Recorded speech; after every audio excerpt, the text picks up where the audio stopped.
Hello and welcome to the Warp Shelf. I'm Frank Duran. I'm Deshaun Vasquez. And today we're doing another Filthy Casual. It's been a little while. It's been a long time. So I thought that, it's time for us to sit down and catch up with you guys. Yeah, just kind of shoot the shit. Shoot the shit. So basically, Deshaun, what have you been up to? Well, lots of writing, lots of an inconsistent sleep schedule. Yeah. Not much in the way of watching movies or TV aside from here and there, because I've mostly tried to fill the time with writing. That's and nice. Reading for book club. We're 2 books away from the end of Preacher, so that's been pretty fun. Nice. It's fun dropping people into Preacher with no context at all and just be like, whatever, you're Figure in it for out. a ride. Yeah, figure it out. Just fuck around. There you go. That makes a lot of sense. So the Metroid kick is back. Yeah? Sort of. Back again? Can you say it's back when there's only 3 games left to play, I guess? So maybe you 2. gotta finish it up. So basically, if you guys remember way back, I had that big Metroid kick where I had gotten the SNES Mini and I fixed it. And I revisited Metroid Zero Mission, loved it, then went on to jump into Fusion, then I ended up playing Super Metroid. It just became a whole thing where it's just I don't know how far this is going. Gonna go, but... And where it ended up stopping, where I was the first Prime game. Okay. Then after that, I had already bought Prime 2, but didn't touch it. But it was after that I'm just okay, I think I could use a little break. And it's been a little while, been a couple of months, and then I had the random urge to jump into Prime 2 again, and now I'm playing Prime 2 again, and I'm almost done with it. Oh, nice. And I bought Prime 3, and for the sake of consistency, I might get Other M. Yeah. Maybe. I really don't want to. I really don't want to play that again. You gotta do it. You gotta finish it up.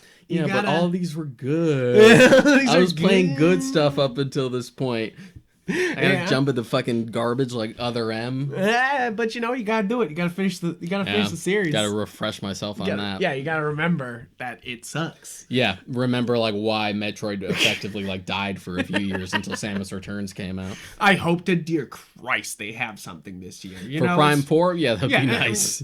Prime 4, repackage on Switch, anything at all. It's the 35th anniversary of Metroid, I think. So, yeah. And if they made such a big stink about Mario's and Legend of Zelda's, 35th. Yeah, and they didn't do shit for the 30th either. That's the thing. Exactly. The closest thing we got was the actual release of AM2R. Yeah. Which is a fan-made remake that puts their own remake of Metroid 2 to shame. Wait, hold on. I didn't mean to do this. I didn't mean to. So I've been playing, we haven't had a Filthy Casual episode since before the new year, because we were doing Christmas episodes and everything. We were busy throughout the holiday season. So we haven't sat down with you guys and talked about this shit in a while. Every year I try to do my New Year's resolution of beating more games than I did the previous year. And I went back to my article. I was at 22 games around the start of December, and I was like 22 games. That's pretty good. I've been steaming through some stuff. I was beating some arcade games, but I was like, haha, I beat Donkey Kong, the original Donkey Kong, 15 minutes, so it's just I was beating these short games. Yeah, and I did that when I first started messing with the free NES games. Yeah. I've never beaten the original Donkey Kong. I did it and 3 the same day. They're so short. Within 45 minutes. Yeah, if you guys are looking for a 15-minute that's what those games are. I didn't even need to use the save states or anything. I just kind of did it and I was done. Too. Wow. I was like, cool, good stuff.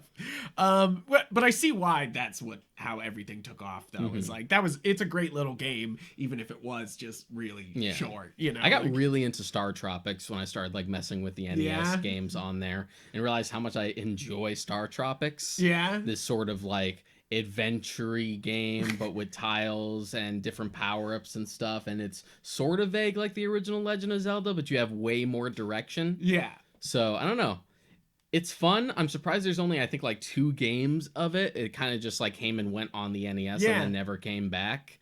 But I feel like I actually enjoy it more than the original Legend of Zelda. Really? Yeah. Huh. That's crazy because that's wrong. Nothing better than original NES Zelda. No, I'm just kidding. It's rough. It is rough. And it's just like people want to complain about Zelda 2. Zelda 2 is its own can of worms. Yeah. I enjoy the game for what it is. It makes sense that they were going more experimental. There wasn't a Zelda franchise to live up to a standard yet. There was just one game. They were just like, let's do something else. And it's messy, but it's the same thing as Halloween 2, where you're just like, why did they do this strange other thing? Because they're like, because it wasn't a franchise. Everyone was just like, yeah, do what you want next. Yeah. Like, and yeah, those things come out like that. And to be fair, like pretty much all of them did that. Super Mario Brothers 2 was weird and experimental. In Japan, it was just the lost level, so it might as well have been an expansion. Yeah. But then over here, they redressed Doki Doki Panic as a Mario game, so that went into a weird direction. Right. And then like Metroid 2 was a Game Boy game instead of an NES sequel, so you're like, huh? So back to what I was saying, I was sitting at December with 22 games, and then I went back to my article from last year and was like, oh shit, I beat 25 games last year, and I said in the article I would beat 30. You failed. No, I did not. I got 31 games. I beat over 10 games in the month of December. Mm-hmm. I was just like storming through. A lot of help goes to the Capcom 7-game beat 'em up. That goes that was a huge help. If you guys haven't bought that collection, if you like beat 'em ups, it's 7 of Capcom's best, you know, like of course there's some in there that are not as good, but then they have a mech one that was fucking fantastic where you would beat up people and they would die and they'd drop apart and you'd slap it on your mech and you'd be able to do different attacks. It was actually really solid, that one. Like, well, while we're on the topic of beat 'em ups, something monumental happened, Frank. Scott Pilgrim is back. Scott Pilgrim finally released again. Yeah, and you bought it? Yes. Did you buy physical? I bought it 3 times, actually. What? You bought it 3 times? Yeah, because I was going to get the physical edition. You're exactly why they re-released it. Exactly. You're the fan. And I'm not taking any chances this time, Ubisoft. Gonna try to take it off the marketplace again. I'm gonna have 2 physical copies waiting. Yeah, I'm gonna be sick. Just in case you try to pull a wool over my eyes again. I wasn't taking any chances. So yeah, ended up buying it 3 times because the limited edition that Limited Run is doing wasn't even up for pre-order until the day after the digital release. Yeah. So not only would I have to pre-order it, then wait for it to ship to be able to play it, but literally everyone on the release day was just like, let's fucking play the game. I'm like, fine, I'll buy it digitally. Yeah. I'll buy it digitally on my PS4, but I'm still going to get physical copies for both PS4 and Switch. It ended up being like, I kept tearing myself apart between the 2 options. I'm like, do I get it digital on Switch and physical on PS4, or do I get it the other way around? But my PS4 is my main console, but we're effectively at the end of this generation. But fucking Switch Online blows compared to PlayStation Network. And I'm like, fuck it. I'll just get the nice edition for the PS4, and I'll get the standard physical edition for the Switch, and I'll have both. There we go. Because there is something to be said about the novelty of having a game like Scott Pilgrim, which is obviously a throwback to retro beat 'em ups being on a cartridge. Yeah, there's something nice about that. There's something. So there. I compromised because the standard physical edition is only like $35. Huh. The nicer editions are I might have to 60 get it. I haven't bought it yet because I've heard it's hard as balls, and you need other people to play it with it if it's not going to be hard as balls. I know that. Get but good. There are different difficulty options, Frank. There are 3. You could play on average Joe if you a little big baby. Yeah, whatever. You little beach baby. Fuck you, Deshaun. But it's not that bad. It does start off a little difficult, but the moment you like have enough money to start buying like skills and stuff like that, find Wallace's secret shop. Underneath the overpass where the cars are. Buy the bionic arm twice. You're pretty much good. Pretty much good. Let's talk about some of the games that we beat in 2020 that are the best games we played that year, because I feel like that's what really people want from a list of what you beat this year. I gotta say that I know I'm a little late to the game, but I played Digimon Cyber Sleuth. Definitely one of the better games I played this year because it was just a better Pokemon game, you know? I know that sounds really crazy, but guys, not to me, because Pokemon play this game. Not to me, because Pokemon's been kind of stagnant for the past 2 generations, but y'all don't want to talk about it. But yeah, if you are that fan, if you are being this is a little stagnant, go to play Digimon Cyber Sleuth. It's it's pretty damn great. Yeah. I was really blown away. I know it's not 2020, but I did finally get my hands on it in 2020 and beat it.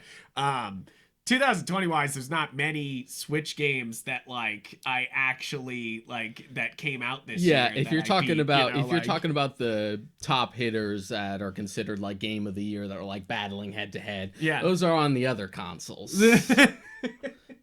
I mean, there is great games. There definitely is. They just maybe not came out this year for 2020. Yeah. It's just But like Ghost of Tsushima came out this year, Yeah, Frank, and that shit ain't that's on true. the Switch. That's true. But there was Animal Crossing, which like took over people's lives and still holds people's lives. You Yeah. know, like you gotta give something credit to that. Sure. And they put out content every month. Like that's pretty fucking great. Like, Sure. but no, think about that for a Nintendo game. They Sure. put out content every month. Like, you know, like Sure. shut up. I have nothing but mild I apathy know. towards Animal Crossing, but I'm not going to be mean about it. I left my phone someplace else before we recorded, so I don't have my list in front of me. But like, it's definitely one of those things that. So you think Ghost of Tsushima was your game of the year? Then? It was definitely between that and like Last of Us 2, and those were like the two that ended up competing with the actual game awards. Yeah. Which I wasn't mad about. Usually with an award ceremony of any kind, I usually narrow it down to two. Which is Yeah. like, these are my two favorites. If either one of them win, I'm cool. Yeah, you're like, If neither of them win, then we have a problem. But if it's either of them, I'm cool. And that pretty much ended up being what happened with the Game Awards between Ghost of Tsushima and Last of Us 2. Yeah. Like, great games with great stories, very different experiences.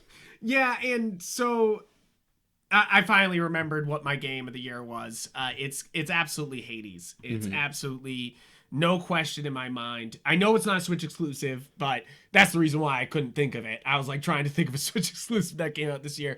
There's not many. You want 4 Mario games? Here you go. That's basically what they did this year. and they're like, here's Pac-Man 3, which I love. I love Nintendo, and somehow they are still the #1 selling console, and you know, like and #1 selling game list. You know, like they're destroying the PS5 right now on the charts in Japan and America, and it's just like, and the Xbox, and you're kind of like, they don't even have to fucking work hard, you know, like they're not, and they don't, you know, like I haven't pre-ordered a game in months, and I just started pre-ordering games again because Pokemon Snap pre-order dropped, and Disgaea 6 had its special edition drop, so I grabbed that pre-order. I haven't pre-ordered that's things like literally, in a whole I year. haven't pre-ordered new Pokemon Snap yet, but that is definitely like the only one I'm like Guaranteed to be good. Yeah. Super excited about, not only just in the terms of like not being crazy about where Pokemon has been heading these past few years, but also just the only Switch game I'm like super fucking hyped for. It's hilarious how good that trailer was, and how much it made Sword and Shield look like a fucking amateur hour. Right? Kinda. You know, like as much as I like. Okay, guys, I know you're a longtime listener. You probably know this, but I'll say it for the people who listen. I know I was talking shit on Pokemon, but like I played 180 hours of this fucking Pokemon Sword and Shield. I love this game. I did put a lot of hours into it. It's not great. You know, like it's mostly the end game of playing competitively and playing of trying to get shinies and the perfect EVs. That's the fun part, and shouldn't be the fun part. Which is ironic, you know, because like, this is one of the more stagnant generations as far as competitive play is concerned too. Yeah, it hasn't been I'm much sure variation. It's easier for the normies to jump in. I'll say that. That's probably they why. made it more accessible, I think, and I think that's why the scene has taken off more. That's why it's bigger now, is that they open the gates, you know, like my buddy Rob's playing through it now because he had like just got it. Yeah. He bought like the bundle with it and the 2 DLCs. Nice. And he's very much just like, yeah, it's fine. And that's the thing, is the story's fine, and it's all about the end game for me, and that's the problem, is that like if you're playing a whole game just for the end game, that's rough. Yeah, you that know, and like, there's not really much to the actual post game without the DLCs. Yeah, without the DLCs, or I mean, it's all about the competitiveness. It's like you got to build your team up, make sure your team's Yeah, right, that's and play one actual aspect of post tournaments. That's you know, one like, aspect of post game, but other games like from the main series have just like Yeah. actual better content for you to sink your teeth into No. beyond just beating the Elite Four. So again. so what do you think about the rumors that they're gonna release what is it, Pearl? Or they're putting some the idea of like another remake of a previous Yeah. gen.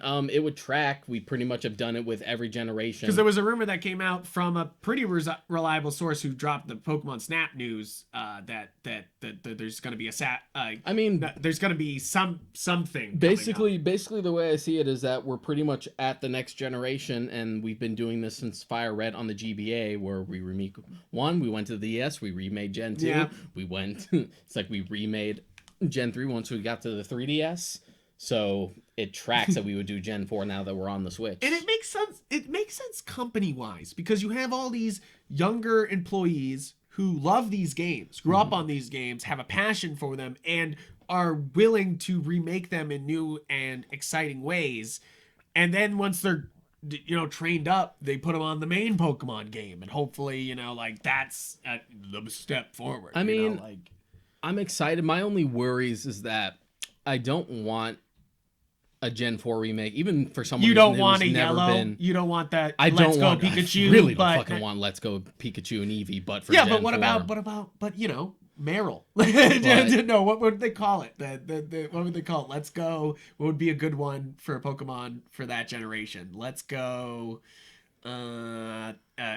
What's the 4th gen? I can't remember what the starters are. Well, the problem is those aren't like the 3 starters. Yeah. They're kind of like outliers, Pikachu and Eevee, so there's not really an equivalent like that Yeah, for Gen 4. right. There's just the normal 3. There's just the normal 3. But my thing is, I don't need it to.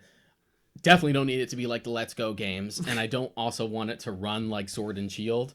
I remember a buddy of mine was already just calling it, just like they're probably going to take out the Battle Frontier and replace it with a wild area. I'm like, no! Yeah. So, I mean, for me, the smart idea is to do Octopath Traveler Pokemon.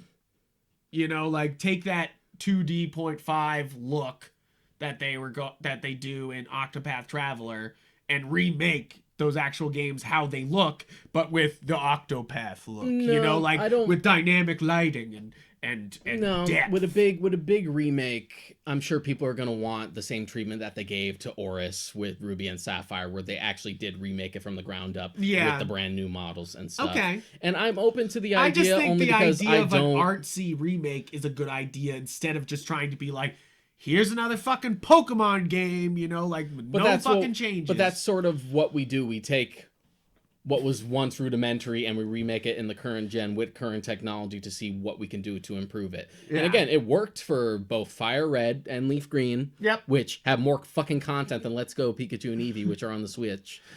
It definitely worked for Heart Gold and Soul Silver, and worked for Omega Yeah. Ruby and Alpha Sapphire. Every true. time they've pretty much hit it. Even for people who weren't crazy about Gen 3. Gen 4 is my least favorite gen. Yeah. I'm open to see what they could do to improve it. But given that this gen already hasn't been all that impressive, I remain like cautiously optimistic I mean, about this it, is I 35 guess. years of Pokemon too. This is Yeah. this year, so they're going hard this year. So they're stepping up Pokemon Go. They're dropping Pokemon Snap. We'll get I think another game other than that. We'll get another Pokemon by Christmas season. I think there's going to be something that's coming out, and then we I have don't the think MOBA anything. dropping. Because anniversary dates don't mean shit to Nintendo a lot of the time. You're so just I'm trying not to going ignore the assume. MOBA, Deshaun? You're just gonna ignore the Pokemon MOBA? This isn't 2011, so we don't need to be talking about MOBAs anymore, Frank. I'm gonna play it. I know course you you are. I know you talk shit about it, but like I do like a good MOBA. I'm not a League of Legends guy because it sucks up your life, and Dota seems cool, but it's deep. I would like something that was simple and easy to grasp. So and- what you're saying is you want a MOBA with training wheels, Frank? Is that No, what you're telling me? no, Frank? I Is that don't what want a you're MOBA telling with me? training wheels. I want a great MOBA on Switch because there's Smite on Switch. Smite's fine. Mm-hmm. You're like I sometimes don't like the interpretation of the gods where I'm just like, Like you're like that's okay, but that could have been cool, like, and instead you guys have meh. Like it's kind of like Paladins on Switch where you're like this is just all off-brand, like I sort of get that. and you're just like, and it's not exactly on the money. But I wouldn't like bank on the idea of them trying to release something brand new just because it's the anniversary year. Because as I've just mentioned with Metroid, Yeah. Nintendo doesn't always give a fuck about But anniversary Pokemon dates. has already shown that they're showing it off. They put out the logo, they showed it off at the Macy's Day Parade, and then they danced around with Pikachus all through It's not Macy's the Day first time Parade. Pokemon's been at the Macy's No, Day of Parade. course. They've been in the Macy's Day Parade since 1994, I think is what they said. But this is the first time they've shown off a new logo and and instead of a balloon did the dancing Pikachus that were so famous from the memes. Where they're all just like dun, dun, We'll dun, see. dun, dun. I still Like- wouldn't hold my breath. Yeah, of course. I wouldn't hold my breath, but I think hopefully we're gonna get a lot of Pokemon Yeah. this year. And no plus, it's question. never as simple as just like, well, it's the anniversary, so you have to put something out Yeah. when games take like 4 to 5 years to develop. Yeah, exactly. But I've heard that they've probably been working on this before Sword and Shield even dropped. Yeah, I mean- so you're just like, hey, We'll see. Again, the only thing that's like really on the horizon that I'm like frothing over is new Pokemon Snap. yeah, I can't believe how Bandai Namco just kind of came in and just like flexed, just like, look at these environments. This doesn't look like this was just made with the same engine Yeah, as right. the 3DS. Look at how look- interactive and fucking expressive these Pokemon are. Well, look at all this. You're wrong about one thing though, is that there is to look forward to the Monster Hunter Rise on March. And that's going to be absolutely the most banging thing on the Switch this year. No question in my mind. I mean, Pokemon Snap's going to be great. I'm sure my wife's going to be head over heels for it. We're going to play a shit ton of Pokemon Snap. But I'm going to play a shit ton of Monster Hunter Rise. That shit, I got the demo dropped on the eShop. I got my hands on it, played a bunch of it. They only let you do like 40 missions on there. I've done a bunch. I've done most of them. And it's just repeating the hunt, but it's just really fun to do and try out the different weapons. And absolutely, this is the step forward for Monster Hunter that I've been wanting. So it's like Pokemon, we're talking about probably stagnant this year. Like we're probably gonna get either a remake or in a MOBA and some mobile games. Like with Monster Hunter's like, hey, we put the Monster Hunter World experience on the Switch. And you're At this just point, I just kind of want the Diamond and Pearl remakes to come up just to shut all the fucking Gen 4 stands up. Yep. Because I know a lot of Gen 4 heads, and I don't get it. Yeah, exactly. I never was head over heels for Well, those to be fair, games. you kind of fell out. Yeah, after, but like, I've played them. You fell out and after it's kinda like Gen eh. 4. I remember when we first met and you were just like, because I think I like wrote an article way back in the day of like what my favorite games were. Yeah. And you were just like, Pokemon Emerald version, what the fuck is this? Man, there's only red and blue. I'm like, shut your fucking mouth. Then I let you borrow my copy of Ruby and you immediately shut up. Yeah, it's true. It's true. And That's why I can never take your and I'm opinions on definitely- Pokemon seriously. Wow, Frank. how dare you, man? How Never. dare you? At this point, I've probably played more hours of Pokemon than you. Yeah. On the boring one. No, I played a bunch of X and Y. I mean, Y specifically, but like I played a lot of X and Y too. I put like 300 hours into Y. Yeah. Like Y was fucking. That's where I played competitively. Literally everyone. That's where I That's was where. fucking, Yeah, that's where I. Really That's where I started. went hard on that. Like Gen 5 and 6 was when I started to lean towards that, and it helped that Pokemon X and Y was so accessible. I Yeah. fucking missed the PSS system. It was so simple and intuitive. Literally, PSS, connect, you done. yeah, done. And then Sun and Moon had to come in with the Festival Plaza bullshit. You're like, wait, hold on. And even Sword and Shields is a little better, but it's still not entirely intuitive. Yeah, it's true. It's true. It's not there. But to finish off the Monster Hunter Rise, absolutely, people should download the demo, and also grab the game because we're going hunting. I haven't pre-ordered yet, strictly because there's a collector's edition that comes with an amiibo of a Rathalos and the main game guy. Is it big? So I took no clue, but I'm excited. Yeah, if it's big, I'm fucked. Like, there's no way I'm fitting You up there. make It's- room, You make Frank. room for You the amiibo. figure it You out. Figure it out. But speaking of game things, though, I did grab for sale. I grabbed the Neo Geo Mini. I have to show it off for the camera. This little bad boy arcade machine is actually pretty good. Comes with 40 games on it, all Neo Geo games. It doesn't hold a charge by itself, so I can't turn it on right now to show you. You have to plug it in, and that would take a little bit. But it's actually, it feels pretty good. The only thing I know about you the know, only like, thing I know about Neo Geo is literally the Sakurai Presents Terry Bogard like conference that he did, because I have no little to Really? nothing about like Neo Geo. Really? Because there's a lot of great games. Of course, there's all the Metal Slugs. Like and there's all the. Yeah, and There's the real bouts. There's this Samurai Showdown. Yeah, Final of Fight and Fighters. stuff like that, but that was never something I ever really grew up with. Yeah. So that Sakurai video was like very informative and educational, because you could tell he's like a huge fan he's and a grew up huge with it. fan. Like he was just geeking out about it the entire time. I guarantee he probably owns a Neo Geo. You show off the Batman on the camera. We haven't big shown- boy. Big boy. So Deshaun got me this for Christmas. It is beautiful, black and white. Dark Knight Returns. Guy.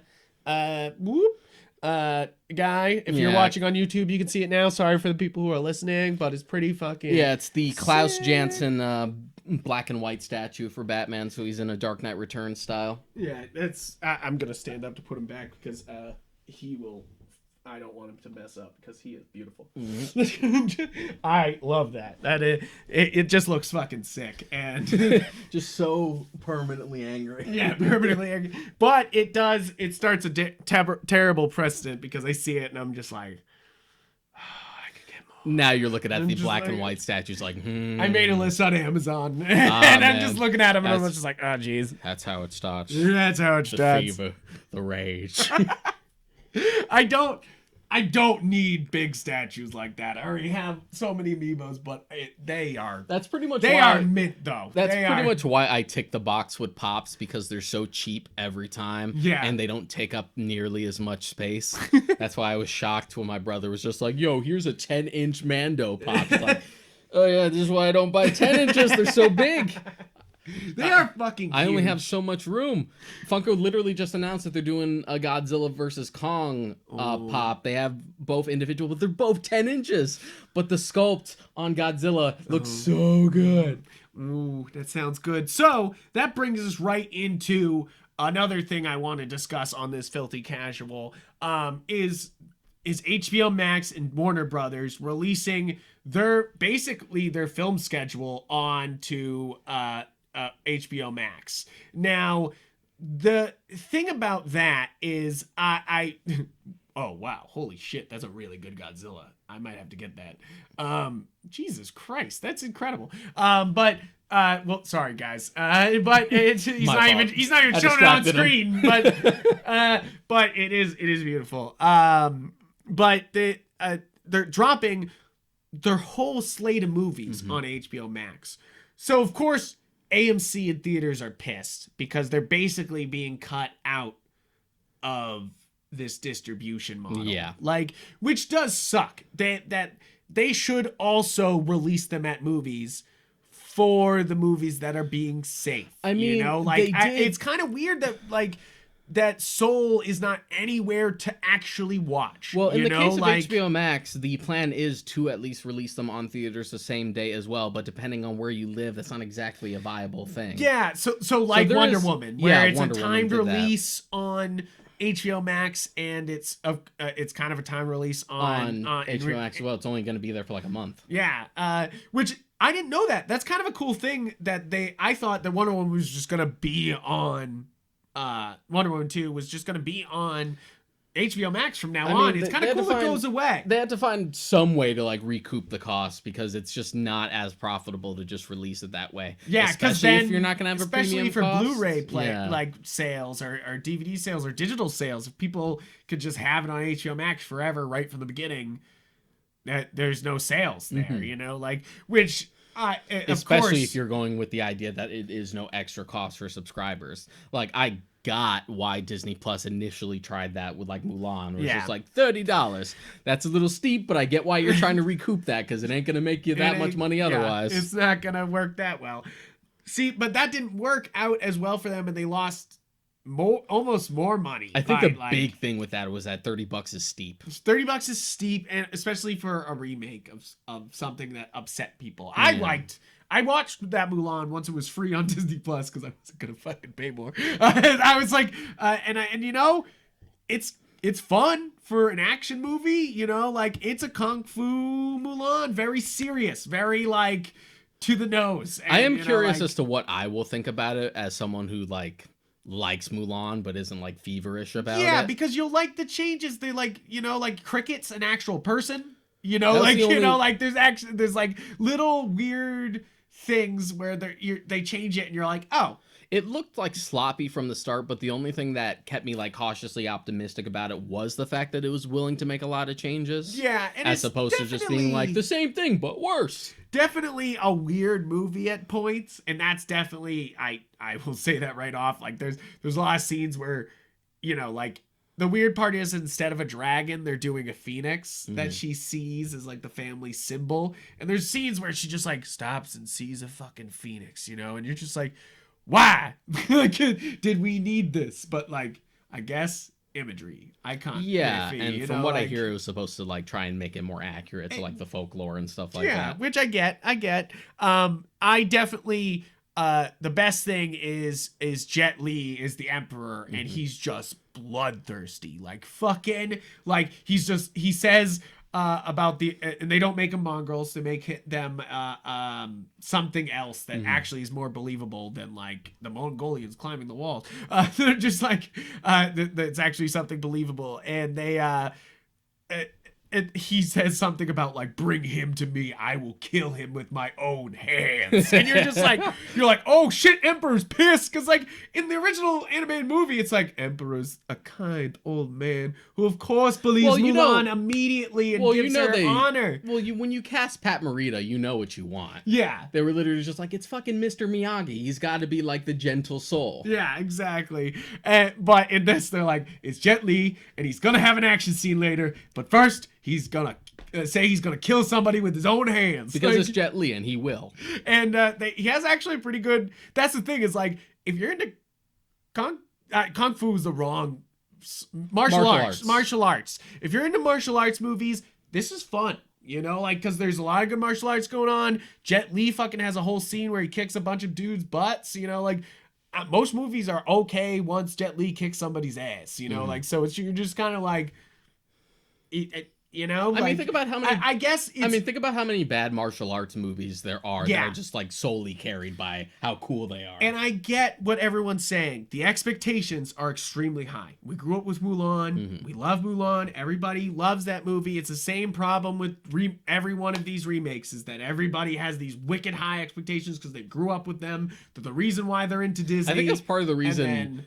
The Jungle Book worked, not only because it was willing to try new things, but also you ain't gonna find anyone who's just like the Jungle Book. Yeah, that's true. And nobody got Jungle Book as like their top fiver. You know what I mean? Yeah, it's true. Well, come on, no, wait, hold on.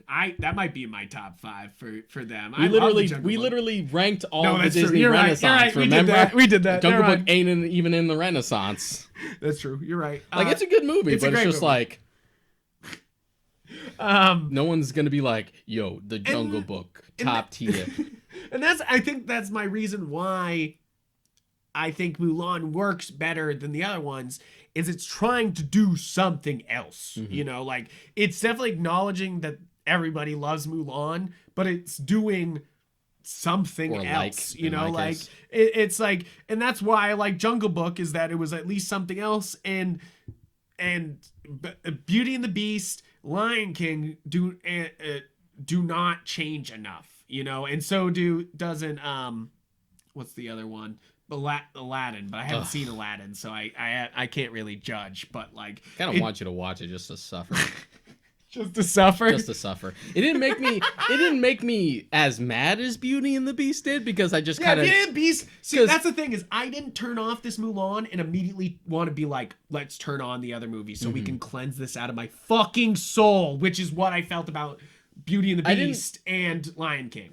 I didn't go in like as mad with Beauty and the Beast as I did coming out of that, just because I knew it was gonna be garbage. But oh man, it is so fucking clumsy. You're just like, wow. Wow. It is funny to watch, but you know that's also most of Guy Ritchie's career lately. Right? I grew up like if you asked me if you asked young 16-year-old Frank which one of his favorite directors are, I would immediately say Guy Ritchie is one of them. You know, like I'd be like Edgar Wright, like Christopher Nolan, Guy Ritchie, And Robert Rodriguez. Robert Rodriguez. Yeah, of course, because he's number one. But Yeah. like I always had Guy Ritchie in there because Rock and Roller, Snatch, and Lock, Stock, and Two Smoking Barrels. Mm-hmm. Those are, to be fair, if anybody directed even one of those movies, they deserve to be in like the Academy, like like Hall of Fame thing, whatever the fuck you want to call it.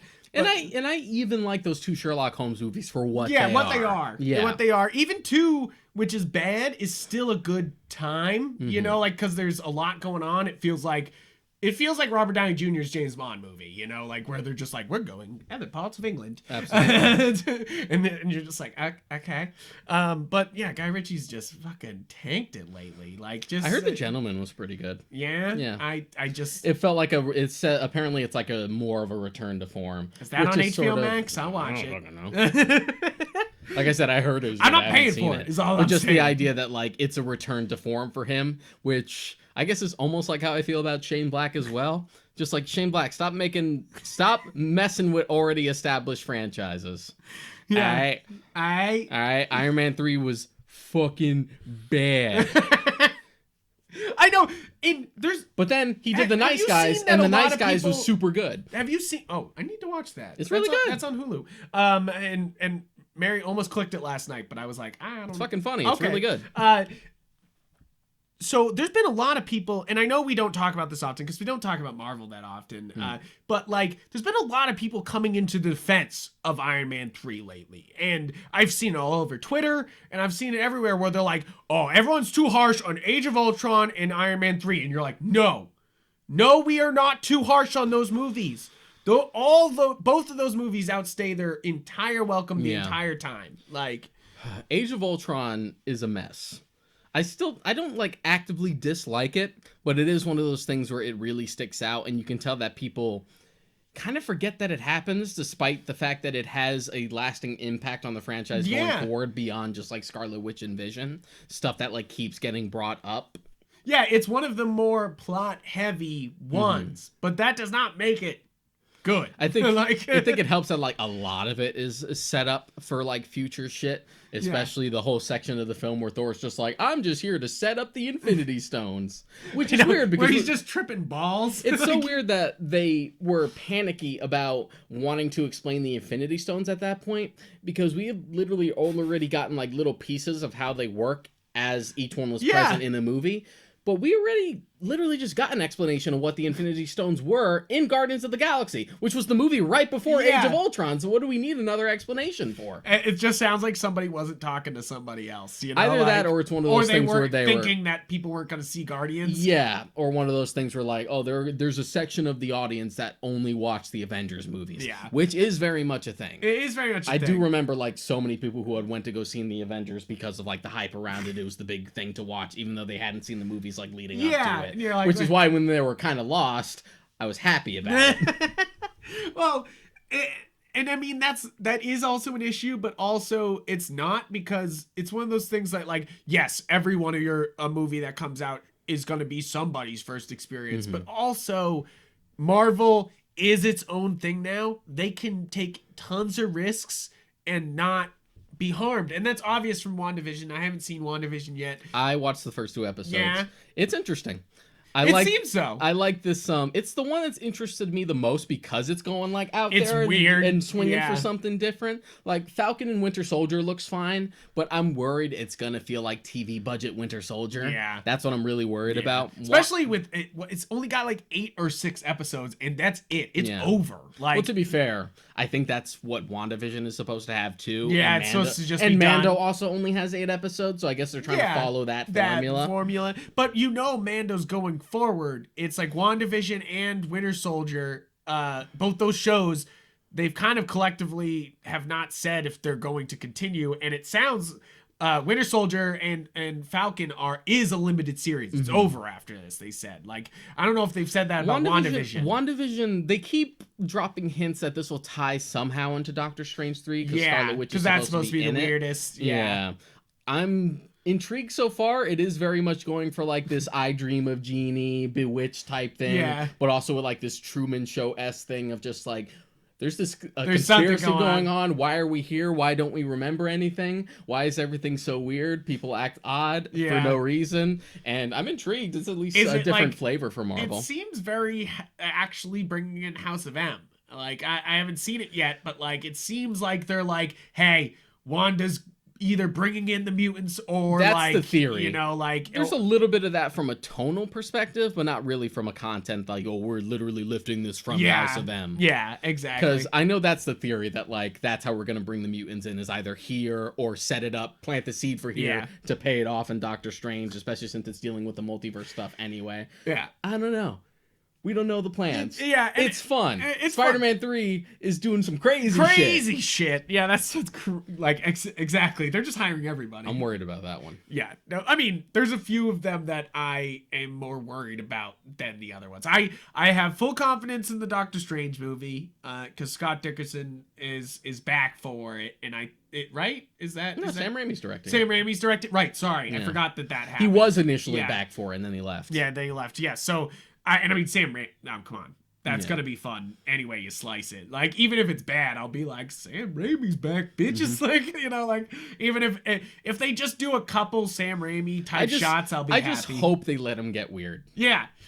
I mean, that was the point of this movie, right? Is that everything's going to be weird, you know? Like, because that was sort of my big thing, and I get that it's the origin story, so you can't go, like, balls deep yet. Yeah. But the first Doctor Strange just felt, like, so held back. It was such, and what a waste of a villain. It was such, a waste of a villain. What a waste of Mads Mikkelsen. He deserves so much better. Like, should have been Doctor Doom. You wasted him. He could be a great Thrawn, is what I was saying the other day. It's like, he could be a great Thrawn. I hope they don't do the Robert Downey Jr. rumor that's going on, where they're like, Robert Downey Jr. I mean, let Lars do it. Yeah. It's literally his brother who voices him in Rebels, so just let his brother do it. I think Lars could do it in live action. Yeah, I think so too. Especially if you've seen him in anything like The Witcher, or if you've seen him on like Sherlock season 3, he's great in that. Like we don't talk about casting stuff often on here, but like it's fun to play that game. But like I've seen the Robert Downey Jr. makes, the Benedict Cumberbatch makes, and the who's the other guy that they think, and all of it doesn't look right. And I don't know why people don't see that Benedict Cumberbatch does. It doesn't seem to work, you know, like, and I could be wrong. It could be great, you know, like, because he's great all the time. I'm not Benedict. But I honestly think Lars Mikkelsen could do it. You could literally like pull a Katie Sackhoff and just have the voice actor do it.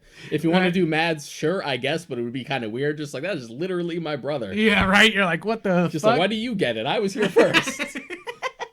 Yeah, I agree. But yeah, Doctor Strange was a waste of Mads Mikkelsen, and it just felt like such basic bitch magic. Yeah. And I felt like the most intrigue we got into like was really showing off Doctor Strange's power was not only just the end, but also some of the crazy shit he did in Infinity War. Yeah, where you were just like, what? I want more of this. Like, I'm sick of just like, I got circles, and I got runes, and I got a whip. And that's it. That's literally the most magic they show is the fucking runes.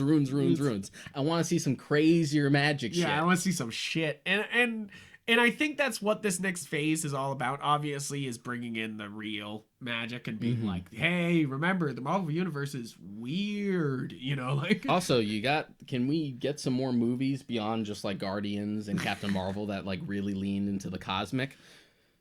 Where the fuck is the Nova movie? Yeah, or Disney Plus movie? Like, I feel like there's some some untapped potential that people don't realize about fucking Nova. Yeah, no, it's exactly. Especially since DC doesn't want to do anything for Green Lantern. Where the do Nova?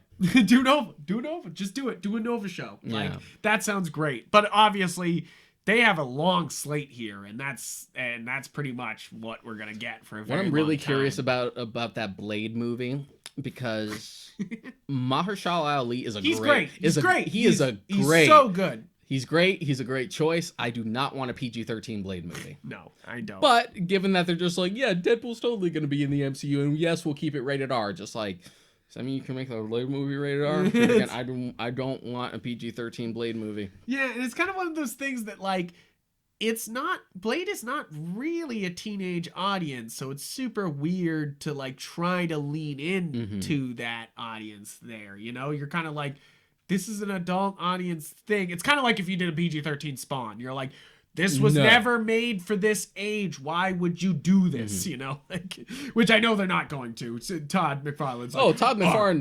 Todd McFarlane's been saying for years, just like, yeah, it's happening. He's like Dan Aykroyd in Ghostbusters 3. Just like, it's happening, guys. I swear, I'm gonna do it myself if I have to. And what's the next Ghostbusters? Afterbirth? Afterlife. No, not Afterbirth. Sorry, I want to make it sound disgusting. Because I have hope, obviously, because it's his son. It's Ivan Reitman's son. Ivan Reitman's actually on it. You know, like, there's all the people that worked on it, on the original Ghostbusters, is involved. Yeah, but we still haven't seen any of that. I like that it's going with like a different flavor where it's very Spielbergian and it's mostly focusing on the kids, like uncovering it. I'm like, okay, I'm into this. And to be honest, I think it's going to feel better after the last one we got. I mean, yes, but it's one of those things that that one's gotten delayed several times, and there's no like bright light at the end of the tunnel for Ghostbusters at the moment. Like, we know all about Warner Brothers now because they're dropping everything on HBO Max, and they don't even give a shit. Yeah, like, because that's Sony, and Sony doesn't really have a platform like that. They're like, we're gonna drop it on Funimation. Oh god. Oh god. Funimation's player, Jesus. That's the first joke people started making once Funimation, the Funimation now app went to the Switch, was just like, oh fuck, Funimation app has enough problems. Now we got to deal with Joy-Con drift. No, really though, Joy-Con drift on Hulu is a bad bitch. Like you'll just be watching and all of a sudden it'll be like back you up and you're like, wait, whoa, no. Like, I actually bought the Hori Split Pad Pro to replace my Joy-Cons this past week. How are they so far? Pretty good. I don't like that it has no rumble at all. Like, I do like that it has no power until you plug it into the Switch, like itself. It does not hold its own power, so if you put it in your bag, it's not like touching a fuckload of buttons and then you're like, oh, my Switch has been on for 20 minutes because it touched a bunch of buttons in my bag, you know, like. I wonder if it drains the battery faster. It doesn't seem to. Of course, certain games drain the Switch faster than others. It's so funny because I can play Overwatch even online all day long because it's so optimized. And I remember I could get almost 3 hours or 4 hours of charge out of Breath of the Wild. But then I've been playing the Warhammer 40k Mechanist, and it drains the battery so fast. Like, it's just like, it is pumping. And you're just like, oh, okay, all right. You're like, I'm down at 40% somehow. How the fuck did this happen? Same thing for Jump Force. Jump Force ate this shit. So, time to talk about Jump Force? I guess. I beat Jump Force. I mean, we're talking about a bunch of games that I beat before in 2020, but I beat in 2021. I beat Crisis, which was pretty good. Except it... Okay, so I want to talk about this in a little bit of length. Games that ruin themselves at the very fucking end. And both of these games, Crisis and Jump Force, ruin themselves right at the end. Jump Force is ruined pretty much the whole time. But Crisis ruins itself at the end because the main strength of Crisis is that you kind of can enter any of the situations any way you want. You could go around the island longer. You could follow the path. You could take a car. You could just like sneak up on them. You could turn invisible. There was like, it actually felt like choice going into your battle situations. And then at the very end of the game, for the last 2 levels, like the last 2 chapters, you are just running around an aircraft carrier, but below deck. So there's only one place to go, and it's all very tight hallways. So it becomes this like railgun shooter instead of like, I can strategize, I can come around. And it also ruins itself because you go from killing humans to killing whatever's inside the island, the aliens. So you feel like it sort of undermines its own design philosophy by the time you get to the end. Exactly. And a lot of games sometimes think they're being unique by like inverting what they are, what they're based on to like give you the opposite of what it is.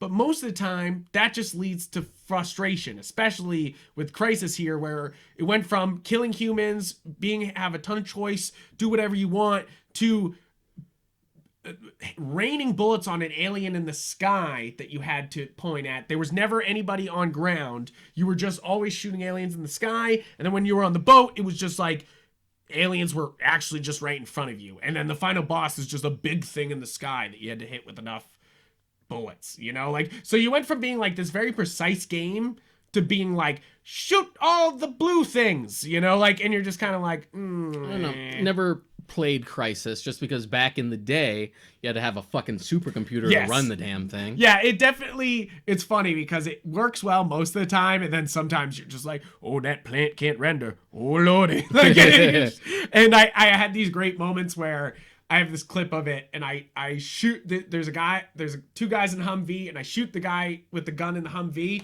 and he goes down, and then the car for some reason just reverses backwards off a cliff and blows up, and you're just like, nice. I think of like other games I've beaten this year besides like heavy hitters like Last of Us and Ghost of Tsushima.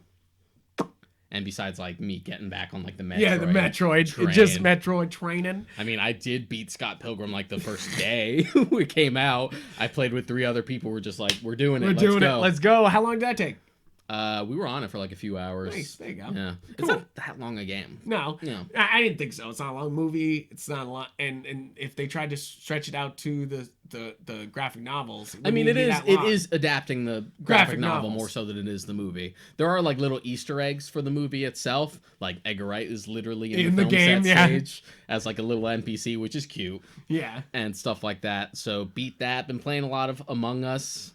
I jumped on that bandwagon. We've been having a lot of fun. Yeah, Among Us is fun. Yeah, it really is. I love it on Switch. I have it on mobile. It's great. There was a new People don't believe me when I'm telling the truth. I tell the truth always. Always believe me. If I'm telling you something, believe it. Everyone thinks I'm just saying the truth because I'm guilty all the time. I'm always like, Blue is sus. And they're like he's trying to cover himself. And I'm like, no, I saw him. I'm just like, come on. There was a new heist that dropped for GTA Online that we just did the other day. Nice. And that was fun. That was the first heist where they gave us like a brand new location where you have to you go to like this drug lord's island to explore and like scope out his place, and then you decide how to approach the heist and like steal from him. Nice. You're literally like stealing like bricks of cocaine and fucking weed and like gold if you can find it in his office and stuff like that, and just cleaning them out and then bouncing. Nice. We actually fucked it up. We tried to go in stealthily. I don't know how we got caught. Like, it must have been a glitch or something because we weren't doing anything. And it just went wrong. And then suddenly, like, enemies started shooting at me. They went aggro, and they're just like, well, I guess it's just 3 people against this entire fucking island. There are literally hundreds of enemies on this entire island, and we're just gonna have to power through this. We're just gonna kill them all.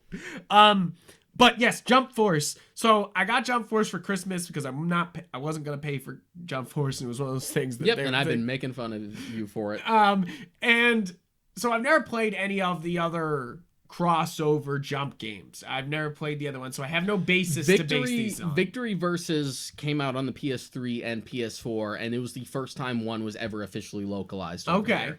There have been jump games for a long time. The fan favorite is Jump Ultimate Stars, which came out on the DS, but that was never officially localized over here, so the way people play it is like emulating it and stuff. Yeah. So Jump Force, of course, on Switch does not look good. I right off the bat, Jump Force in general has weird art models of everybody because they try to unify the art style but keep the same, like, they want you to recognize the characters, of course, but they change the art style. But they're also trying to go for like this almost photorealistic like texture, but it just makes everyone look waxy. Yeah, and it's one of those things that it's not really a great fighting game because the only way to win is to cheese. To really win, you have to you have your special moves that are part of somebody's arsenal. You can use like I had on my you have to make an avatar that is somebody, and I made Medi-san, which is my wife, but I just made her, like a Super Saiyan, and I actually like chose Goku's moves, and so I had Kami Kameha, and then I had Goku, I had I thought you Vegeta's. said Kamehameha like Goten in the sub. Yes, With 2 Ks. and that I got Vegeta's energy volley where he he's like, da, da, da, da, da, da, like, and then I had Yugi's and Seto's it's my turn where they just whipped out cards, and that was just cheap as all fuck. And then I found out that there was Cell's perfect like barrier, and I used that because that was just cheesing. You got close to somebody and then you just whoosh and you just ruin them. And so obviously there's no competitive scene really in Jump Force because there's no, if you want to win, you just cheese each other, which is really stupid, but it's fun sometimes, like it's definitely like the reason why I played all the way through this game is it's definitely a great pick up and play game. It's definitely like I can put this down, come back, I have 5 minutes, play a bunch of quick matches, hand it back. I clown on Jump Force because I don't ask for much with crossover games like that. Yeah, and I know they're going to be cheaply produced. And oh my pushed god, out. the plot and story But is terrible. Jump Force couldn't even measure up to like Victory Versus, which was the last game they made, and even that wasn't great. But the fact that you went even worse next time, like worse models, worse textures, worse story, a smaller roster. Yeah, so I mean, obviously, so the things I liked were the roster. I definitely loved having my team of Midoriya, who's Yu Yu Hakusho, Yusuke, and then Seto Kaiba. Like that was my main. Like I played them the entire game. But that's the thing is this game would have been sort of fun if, for story wise, if you just played as the different characters. Like that would have been fun. That would have been cool. Level up all the different characters. But they force you, like shove it in your fucking face that you need to play as the avatar, that you need to play as your custom character. And if you don't, you can't beat bosses. You can't progress through the story because you haven't leveled up your main character enough. The conceit behind Victory Versus is that you start off as like you pick one of like 3 available characters. Okay. And then once you do, you'll unlock them from there, and you sort of have like a different branching path based on who you started with. Yeah. And the conceit behind the story is that you're traveling around the world in a world where all of the anime characters sort of exist in different countries. Yeah. So it's like a globe-trotting adventure in that fun. way, and you're recruiting team members. Oh, that's cool, because this Yeah. is just like, they've been possessed by a cube, you better go fucking save them, and you're like, yeah, and that's every mission. It was a little more organic that way. And the thing about Victory Versus is that they went harder on it for some reason.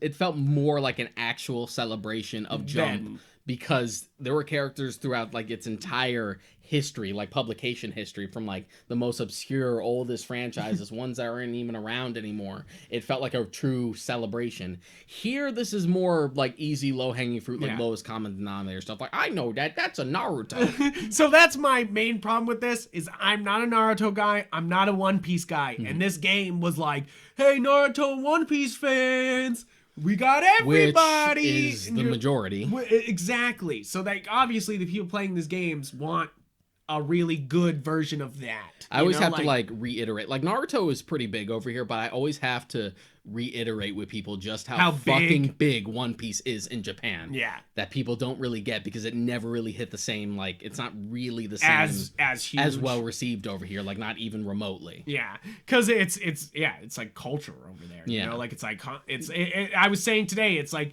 they make it apparent in this game that Goku, Naruto and Straw Hat are like the 3 heavy hitters. Are Batman, Superman, and Wonder Woman, you know, like, and I'm not saying who's what, but Wonder Woman is Naruto. No, I'm just kidding. Sexist?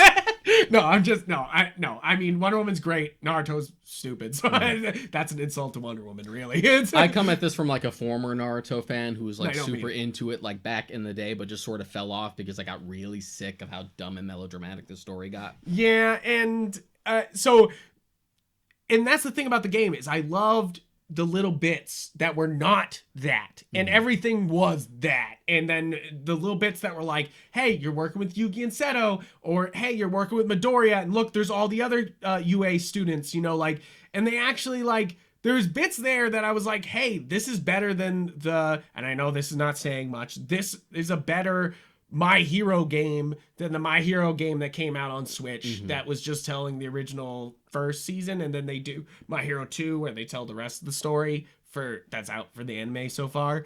And those games are okay, but again, it's not a competitive fighting game in any way. It's and you can just still work within those parameters and still deliver something good. Ironically, being a former Naruto fan and not really caring about the franchise anymore, the Naruto games, ironically, were actually pretty good. I've heard that.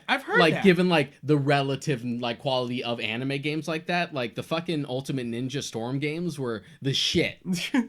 and that's the thing, is I can see playing this game how cool Naruto can be. Yeah, and if like, any anime games, especially ever since the Tenkaichi games, we really love like arena style fighters. Yeah. Which is pretty much how that got popularized. And definitely it gives you a feeling of ferocity, which is what they want. But the problem is that, like, none of them ever actually have the polish. No.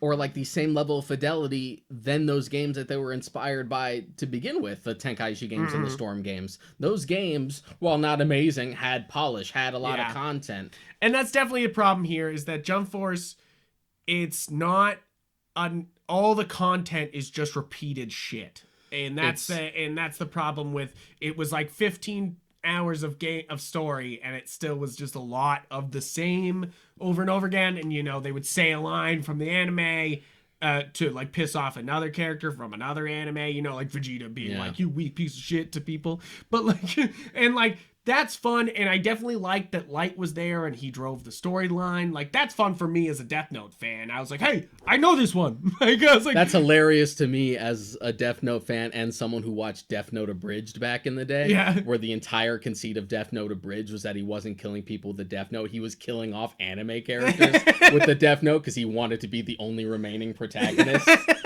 So he's literally like killing off other franchises. Yeah. So when he was put in Jump Force, I'm like, oh shit, canon. It's canon. And definitely that's the problem, is that like there's cool things in this plot and they just like don't do it. You know, like, and then the final boss is so weird. It's a Prometheus character, and you know, he's the man who brings the fucking anime to the masses in the real world. That's how they process the stories. Obligatory fucking deity. Weirdest part is that he's just got a huge fucking dick, and they just zoom in on his ass constantly, and you're just like, what is going on? Why are we sexualizing this final boss really weirdly? Like, it, like, sure, if you're into weird alien guys, but like, I'm not going to shame anybody. Never like, underestimate an anime fan. I'm not going to shame anybody, but it's one of those things that I was like, this is weird. And then the final, so again, a game ruining itself at the end. The final fight,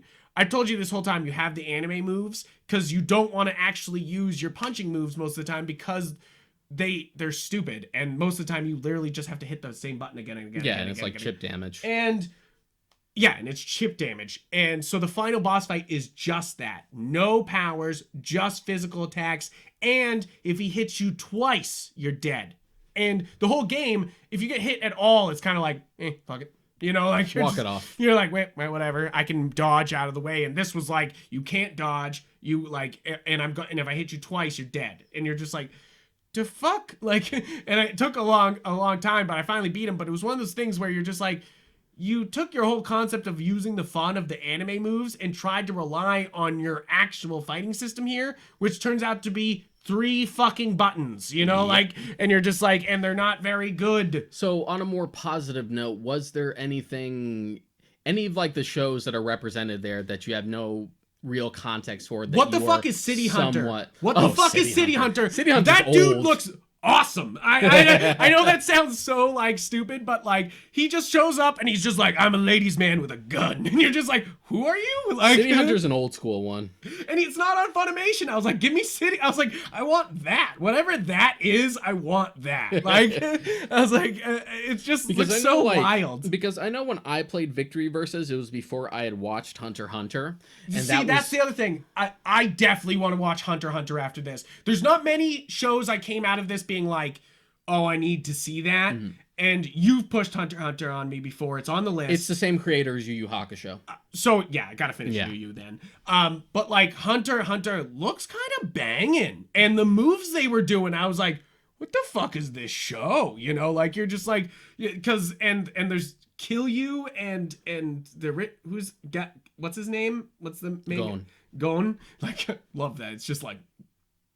like, Go. It's just like, okay. Yeah, I think Killua's in that game too. And it's kind of, it's one of those things where I was just like, okay, this show looks banging with this, you know. Like, I had played him because I think he's one of the starting characters you can pick in Victory Versus. Yeah. And I had no context for him. I'm like, I like this kid. Hunter x Hunter. Why the fuck didn't anyone tell me this was the same creator as Yu Yu Hakusho? I would have watched this years ago. Yeah. I'm like, whatever. Better late than never. It's all done. I could just binge it all. And I did. And it's great. I usually argue Hunter x Hunter is a great, like, subversive shonen. Yeah. That sort of, like, deconstructs the genre a little bit. And it's, like, one of... I consider it, like, a top-tier shonen, at least specifically for, like, battle manga. Yeah. I absolutely... I want to get to it now. Like, before I was like, oh, yeah, Hunter x Hunter, I've heard great things, I'll get to it. But, like, after this game, I'm like... okay, that was some cool characters, some cool moves. Like, let's see this. Like, let's actually see this show. Yeah. And it was funny because I would skip any cinematic scene that just didn't involve characters I gave a shit about, but then I would sit there during the Hunter x Hunter stuff and be like, huh.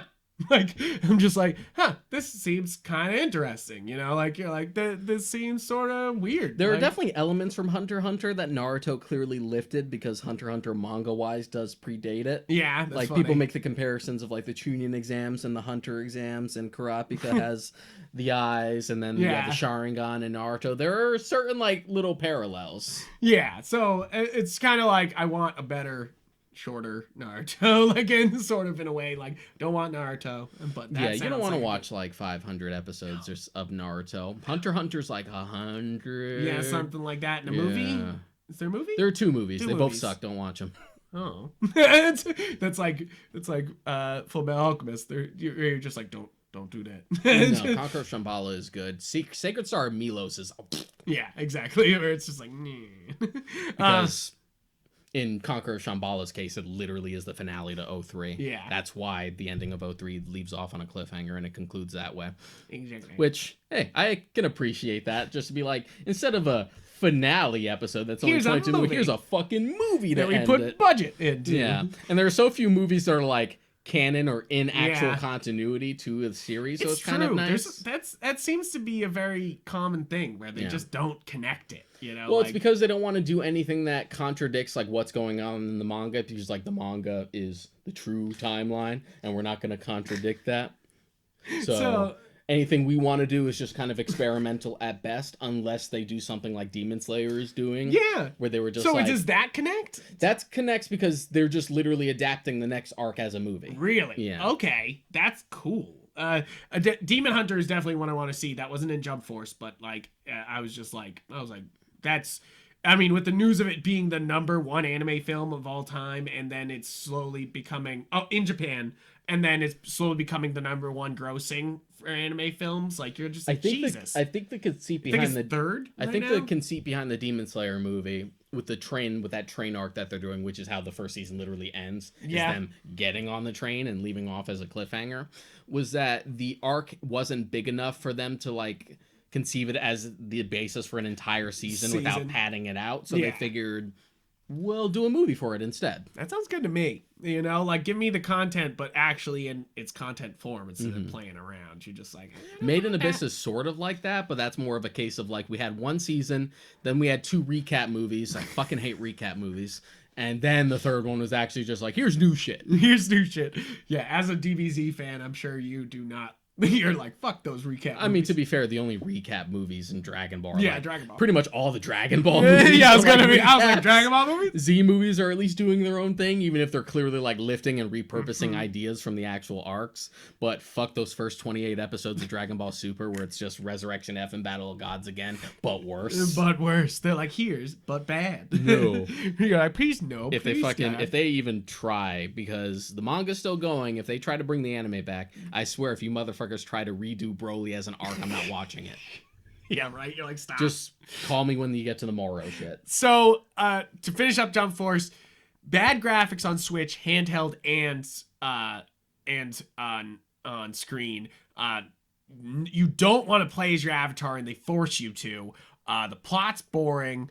But if you like a good beat 'em up, that's what this is, you know? Like, this is like, come in, beat the fuck out of something real fast, and then, and get back out. Or if you play on something besides a Switch, just get Victory Versus instead. Yeah. And I mean, I'm sure it looks better. I'm sure it looks It better does. on PS4. I'm sure it does. That's the thing, like, it's weird that, like, Victory Versus also sort of did the bare minimum, and even then, it struck harder than Jump Force. Just like, how did we take even further steps back? How did we already had average, and we went from average to mediocre? How? And I've heard there's a Jump Force 2 coming, and they're just gonna call it Jump Force 2. Like, but who knows? Because they haven't put out the full content. I doubt it. Just because they tend Jump to. Force. I doubt it because they only tend to release these marking anniversaries. Okay, so Yeah. maybe not at all. It's one of those things that, like, it was a fun game, and it seems to introduce me to a lot of anime, and definitely got me like hyped for anime. But it's definitely not a great game, and I'm glad I didn't pay for it. Well, there you go. I'm just like, and I ain't doing that shit. Like, I don't want that. Like, but I'm pretty sure you got anything else you want to bring up on this? I saw Sound of Metal last night. Sound of Metal last night. Yeah. Nice. How was so it? that's an Amazon original starring Riz Ahmed. It's about a drummer in a metal band who starts to go deaf. Yeah. And really fucking good, really good showcase for him. He's always been He's good. always good. Yeah. He's always good. Even in like little bit parts like Rogue One, where I feel like his character isn't very fleshed out other than No. he's the pilot. He's the pilot. That's his character. That's who he but is. that's kind of Rogue One's issue, is that it really struggles with characterization. Because they're gonna kill him. Yeah. they're like. We But don't that's have to flesh this why out. you flesh them out, so you actually make it feel more like a tragedy as Yeah. opposed to just making them avatars for the plot to happen around. But yeah, he's always been good. Like, I love him in Nightcrawler as sort of Yes. like the more like ditzy guy that gets like screwed over. He's actually in the Sandman audio drama. He voices the Corinthian and he's Really? super good. That's super Yeah. good. Oh man. So he's great in this. Just the idea where it starts off heavy at first, where he like first loses his hearing and he's all panicky, like, my career's over. Yeah. How can I do this? But then most of the film actually takes place where he like goes to a retreat for people who are not only deaf but also former addicts, because he was a former addict. He Yeah. used to like he was a former heroin addict. Huh. So the majority of the movie takes place with that, with him sort of adjusting, feeling small, but then slowly learning like sign and stuff like that, and becoming like a better person, becoming close with the people there, but also like the kids who are there to learn sign. He's like stuck in a room full of like young kids because he's an adult that doesn't know sign yet, so he has to take them. So it's embarrassing for him at first, but then he grows to like the kids, and it's all about how it turns him into a completely different person. Super good, great performance. Okay. I mean, sounds good to me. I definitely want to see it at some point. Sound design is fantastic. Yeah.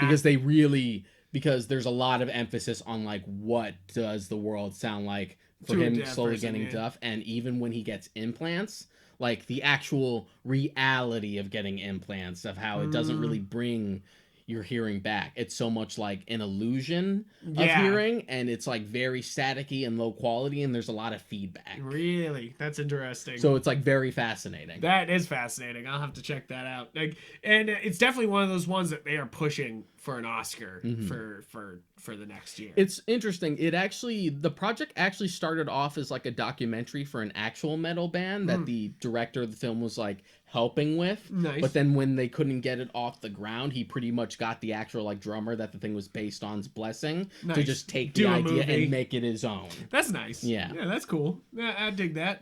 Maybe he'll actually put out the documentary at some point, though. Maybe, Like, just given the success of this. Yeah, To right. get like Like, the get the sort of money real to do story the of like rest of what it. it was like inspired by. Yeah. But yeah, very touching. Not as heavy as you think, really more so in the beginning. It's actually sort of like very chill and like fascinating about it. That's interesting. And That it's sounds very pretty good. touching. And I like that the ending sort of goes for like a big realistic swing and doesn't try to provide a happy answer. Nice.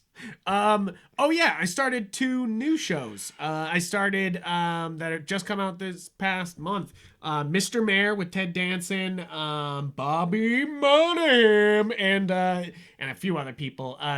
Great cast. I think a really funny script. I've seen a lot of people shitting on it, but if you're a fan of, it's written by Tina Fey. If you're a fan of Kimmy Schmidt and that like goofy, Or 30 Rock. yeah, or 30 Rock, it's that goofiness, Yeah. but in like a Parks and Rec sort of way, or in a it's it makes fun of like West Wing sometimes, but it's very Veep but wacky, you know, Yeah. like where Veep is like, oh no, terrible things are going wrong, and that's funny because they're terrible and this is terrible, and like, and Until that's Veep pulls the rug under for me Yeah. with the whole, basically the entire finale is just like, we're gonna make you feel bad for liking these terrible poop deals yeah, so and you're much. like, ooh. And to be honest, that was probably the right way to go, but it fucking hurts. Yeah. When you get to the finale, you're like, damn, I was bad for liking these bad people.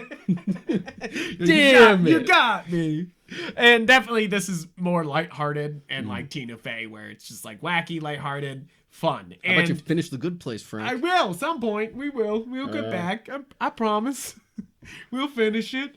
But definitely this is worth it if you are a fan of 30 Rock, Kimmy Schmidt, or Parks and Rec. This is like very similar in that way. I mean, Ted Danson can fucking float a show by himself, is all I can say. Is that like, Oh, I know. I've basically- watched Cheers. Yeah, exactly. It's one of those things where he could do this whole show by himself, so everybody else being even good at all is fun. I need another, like, it's been a while. I need, like, because I wanted to watch the Fresh Prince reunion, so I, like, fucking blitzed all Yeah. the way through Fresh Prince again. And I kind of need another, like, sitcom. another sitcom to, like, put on in the background. I haven't watched Seinfeld in a minute, so that Yeah, might maybe, be the next maybe one. that's the next one. But I'm not quite sure yet. It's basically going to be anything but fucking Friends. Yeah, exactly. Jesus Christ. I was like, Mary put it on like the first episode, and I was like, this is it. No. You watch this one episode. We're not watching all of Friends right now. Like, you Yeah. can do some other show. And even though it's not a like, sitcom, I've also been, like, sort of itching for, like, a few months now. It's to, just like, Ross. Jump Fuck back into, Ross. I've been itching to jump back into The West Wing. Mm. Not a sitcom, but that's been one that's, like, on Netflix. Yeah, I'm just and you're like, like, I haven't watched that in a while, and I do love anything Aaron Sorkin writes. So. yeah. You're like, so why not? I also started The Great North, which is obviously, it's like, it's funny. It's just like Bob's Burgers, but in Alaska. That's basically it. But it's got Nick Offerman, Jenny Slate, Alanis Morissette, as herself, which is funny, and Will Forte and a lot of other really good people. It's funny. There's only like 2 episodes out right now instead of like Mr. Mayor, which had 3, which gives you more of a feel for what the show's going to be Yeah. like. And I felt more comfortable being like, man, I'm gonna watch the rest of Mr. Mayor than I did being like, I might watch the rest of the Great North, which it's funny. It is funny, but it's one of those things where I'm gonna have to give it more of a chance to go, because obviously first seasons are rough for a lot of shows. Like I will not discredit that. Even Bob's Burgers first season. No, Bob's Burgers first season is good. Never mind. I've only seen, like, I've seen all of one-off Bob's Burgers. episodes of, like, Bob's Burgers. I never, like, did, like, the full Really? plunge Yeah, for I've done. We've watched all of it. We're completely caught up. Like me and Mary love Bob's Burgers. How dare you. you? I'm over here waiting for you to finish BoJack Horseman so we can do an episode about it. It's a lot easier to watch the show about the nice family making burgers than it is about the show about suicide, Deshaun. Finish the I'm fucking sorry. show. Literally on the final season. Fucking finish it. Don't give me this shit that you're like, I'm only a couple episodes left. He's like, I want to buy Sonic Forces. Finish Sonic Mania. I'm on the last level. You've been on the last level for like 4 years. Shut up. Let it go. Nope. I'm I'm gonna clown on you. I clowned on you for Jump Force already. I'm gonna clown on you so fucking hard if you get Sonic Forces, and you haven't even beaten the one good Sonic game you have. I've played most of it. I played it over again. You know, I just haven't beat that final level yet. That's all. That's it. I'll go back to it at some point. I don't know why you're so curious about Forces to begin with. Anyway, because it's weird. It's gonna be a literal another Jump Force situation where you're just like play Sonic Generations instead, but you can't. But I can't. I mean, yeah, that's probably it. I won't. I basically at this point, Sonic Forces has to be like $5 for me or nothing. You know, like it has to be real cheap. I'm not paying $10 for it. I'm not paying the $20 that they're asking for. I got it for free and I still haven't touched it. It'll be one of those things where I'll do it when I just want to fuck around. Yeah, exactly. But oftentimes I don't because I'm like, I have good shit in my library that's been sitting on my backlog that I can play instead. Yeah, but you know, I'm a Sonic fan. I'm curious. It's like morbidly curious, you know, like you just hear these things about Sonic games and you're like, well, they're all bad. You know, like you're just like, what? They're not all bad. They're not all bad. I'm joking. But like, it's, you know, like you're kind of like, when people say it's bad, you're like, well, I got to find out. Like, you know, like you're just like, as opposed to like, this is great. I'm never going to finish it. I'm never going to. Maybe. See, it's easy to find out it's worse than find out something's great. That's always true. Like that's always the way. I guess I'm just gonna have to sit down and just beat the final stage for you. Yeah. I love Titanic Monarch. It's my favorite stage in the game. So that's all the new shows that I've seen, and I'm pretty sure that's pretty much it for Filthy Casual. Yeah, I think the only other thing, and I don't want to go on a big tangent about it, but who knows if we will, is there is that rumor of like potentially Batman the Animated Series getting like a sequel series on HBO Max. All I will say about it is quit playing games with my heart. If you're gonna do it fine. Bruce Timm, Paul Dini, and Alan Burnett better be involved. Yeah, Exactly. If you don't do it, if you don't actually do it, don't do it at all. Is basically it. And it's kind of the same way I feel about now the Avatar show that's going on Netflix. Is like you kicked out the main creators and now you're just doing it, and it seems like you're not doing it. You know, like just do the show if you're gonna do the show. You know, like and they're like, no, we're gonna do different. And you're like, oh, Jesus Christ. You know, like, you're just like, nobody wants a different Avatar. They want cool live action. Either Avatar. That or just do a third series. Yeah. Yeah. Yeah, do a live action third series. I would rather have, like, just another series than just, like, a remake of a live action adaptation of the first one. Yep. And, yeah, exactly. Where you're just like, don't... And that's the thing. That's how I feel about the Batman the Animated Series. If you don't bring those original creators back...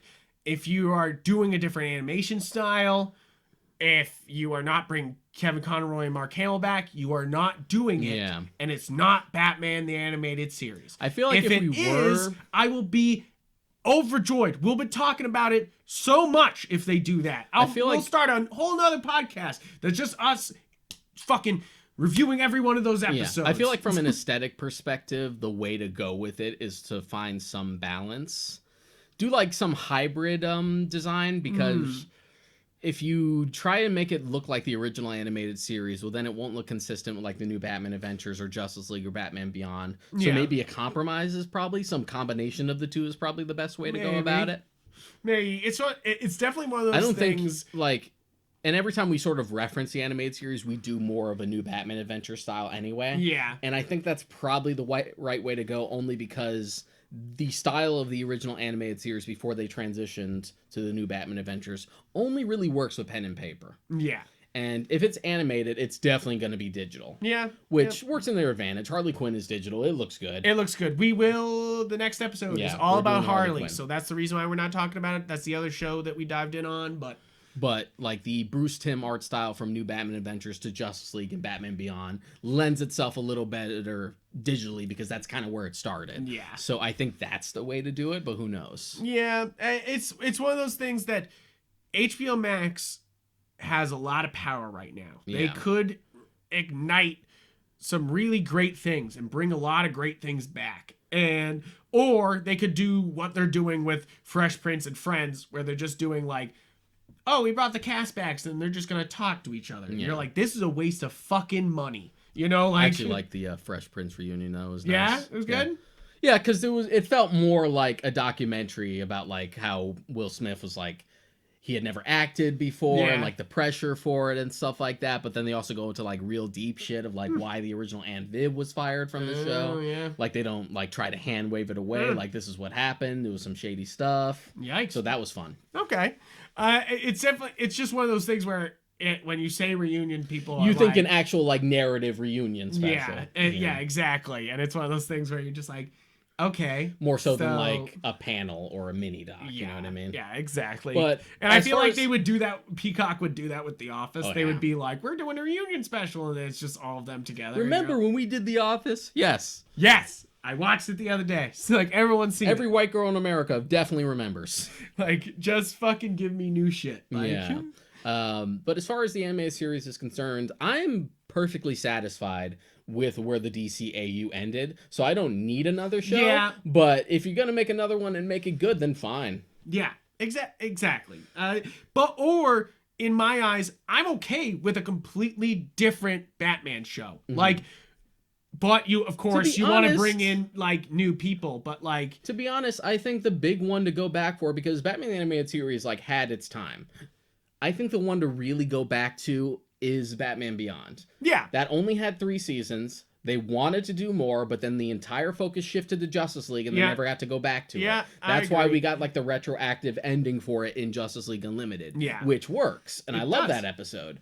But I feel like there's a lot more potential to tap with Batman Beyond. yeah, and it's one of those things that they have to make their choice on supplemental material here, because if they are doing a Batman Beyond style movie, they should do more Batman Beyond And episodes. also, in terms of narrative, you don't have to worry too much about continuity, because that ending in Justice League Unlimited is like years ahead. Yeah. And there's time to like fill with that where you can like experiment. There's stuff that we never got paid off, like Blight never came back. Yeah. We never really got to see what Dick Grayson was doing. Yeah. Like he was always mentioned, but we never actually got to like meet beyond Dick Grayson and stuff like that. Yeah, Like, there's more stuff to now, mine because of the to fill comics, in that there's a gap. shit ton of Beyond stuff. And because it's Beyond, you can pretty much do whatever you want. yeah, exactly like the comics have done, where they're like, hey, there's Beyond Superman, Beyond Wonder Woman, Mm-hmm. you know, like there's all this Beyond characters. And it's one of those things that Future Slate is this year too, so it's like, obviously DC's feeling the future shit right Yeah. now, and you're kind of like, do it, you know, I love like how mad fans are about it, though. It's so funny. Really? As if it's not going to be a temporary yeah, thing. it's such a temporary thing. It's It so reminds me, stupid. it's very much like X-Men, like Age of Apocalypse. Like, this is one potential future that we will keep and probably dismiss later because Yeah. we can't have a definitive future. Yeah, they're like, because we want to change it later. Yeah, Like, exactly. They're like, we'll change it later. But, you know, like, exactly. This is a fun Flashpoint-like event, you know, where it's just like, hey, you could pick up only just this event and have a good time, you know, like, and I'm okay with that, you know, like, and that's, so the thing about them starting more animated shows on HBO Max is there's a lot that they could do here, you know, like that. It's like Batman the Animated Series sounds great, but fucking Green Lantern, bitch, finish off Green Lantern. Bring it back and finish it. You brought back Young Justice. And Cowards! I still need to watch season 3 of Young Yes, Justice. exactly. But it's just one of those things I where do too. it's been so long that I just need to rewatch it again. But HBO Max. Yeah. Now that the first 2 seasons are on there too. I just Yeah, haven't you're like I just time to haven't do it. pulled the trigger on it yet. But bring Green Lantern back. It was super fucking good. So the other thing, I think the other reason why I'm hyped on HBO Max lately is that now they do have the direct pipeline to the animated movies. Yeah. And it sounds like they're going to commission animated movies specifically for this. If Harley's any indication, we got a lot more coming, you know, like, and Also- hopefully. Out there suggesting that you guys won't listen to me about make an animated series or give me another movie for Justice League Gods and Monsters. Yeah. Was I the only one who really liked Justice League Gods and Monsters? That was the alternate one Yep. where it's like Zod is Superman Yep. and like Man Bat is Batman Yep. and stuff like that. I That one's fucking fun. really like that, and I feel like you could mine more potential out of that with another movie or its own show. Yeah, Like maybe. I really liked it. Maybe. It's one of those things that you have to. Obviously, they've learned with Doom Patrol. There's other teams they can use without, without it going wrong. Also, bring back Swamp Thing. It was really good. Why'd you kill it? Fucking Titans is like on its 4th season. I know, Gonna right? You're kill like, Swamp stop, Titans. Thing. Swamp Thing was so good. Make this stop. I don't get much Swamp Thing content, all right? And it's one of those things that, like, I'm excited for Batwoman to continue on because Batwoman deserves a show and, like, deserves to keep telling stories. But it's one of those things where you're like, I'm not watching that show. Yeah, like, I have no interest in, like, a CW. I'm excited by what they're show. doing. I'm not gonna watch it still. Like I don't care. Like, a Batwoman show that, like, really represents, like, the J.H. Williams like Batman run. That's an HBO Max show. Yeah, that should have the budget and that should have like the grit and teeth to it. That's the other thing that's exciting here is that we can possibly get DC shows that are not fucking like CW shows. You know, like sure the CW shows are getting even more viewed on. I mean, there as stupid as the direction Titans like takes, it at least has some money thrown at it. Yeah. Like, if there's one thing I won't complain about is a lot of like how good the costumes look compared to like on the CW, where I describe the CW as like community theater DC universe. Yeah, it's but, like there's some moments where Supergirl looks great, like Yeah. the show, it looks really good. Like there's some Martian Manhunter episodes where you're like, nice. And then there's other episodes where you're like, oh my god, this looks worse than the original Star Trek. But that's pretty much all I'm saying. You know, like this is like next gen first season bullshit where you're like, what's that monster? It's a sludge monster. I knew this was going to turn into a tangent, but that's all I have to say about it. Yeah, okay. We'll wrap it up here, but thank you guys for tuning in. Thank you guys for watching the show. Please check out the show on YouTube or any podcast platform that you found it on. Of course, check us out on galaxygeek.com where you can check out articles in every episode of this show. And remember to check us out on Twitter and Instagram where I'm Yupfrank. And I'm Mod Karaika. And then of course check us on Facebook. We got a Discord. We're all over the place. Yes, we got everything but a sponsorship and a Patreon. Yes, but we do have ads. We do have ads. If you like listening if you like actually supporting the show, listen to the audio. Like if you want something to actually happen to us where we get bigger, support the audio side of the show, because YouTube's like, fuck you. You better have 1,000 subscribers. You better have a ton of views to get any money out of it. I'm just waiting for like YouTube to just collapse because I love YouTube. No, YouTube's gonna be one of those things that we're 80 and we're like, turn on the YouTube device. But YouTube there's always when something goes bad, there's always a better alternative, and YouTube just keeps getting worse. Especially yes, but as far TikTok's as not creators. Obviously the next fucking step. Did I say TikTok was the next step? They think it is. All the content creators think that I'm just TikTok saying there's is. always like an equivalent, because TikTok's not really an equivalent. It's going through the same phases. There's always something that like comes along that offers like a better alternative. And Vimeo's not it either. That's the problem, is a lot of like the other options are not good. Hey, rule of averages, it'll come at some point.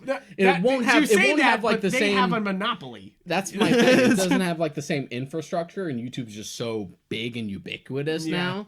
But you always find an alternative somewhere. We'll see. We'll see. I don't know, because YouTube TV's gotten even bigger, and then there's YouTube Premium. I'm still signed up for YouTube Premium. I got YouTube Music now, which is gonna be.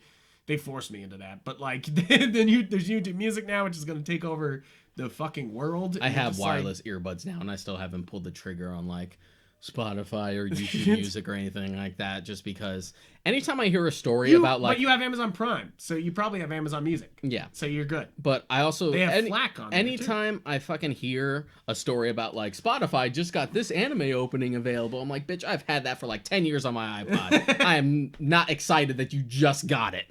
I know, right? You're just like, no. And that's sort of my thing, but whatever. Well, we're done. We're done on that. But guys, thank you so much for watching, and I hope you have a great rest of your evening, and tune in for the Harley Quinn episode next week. See you then.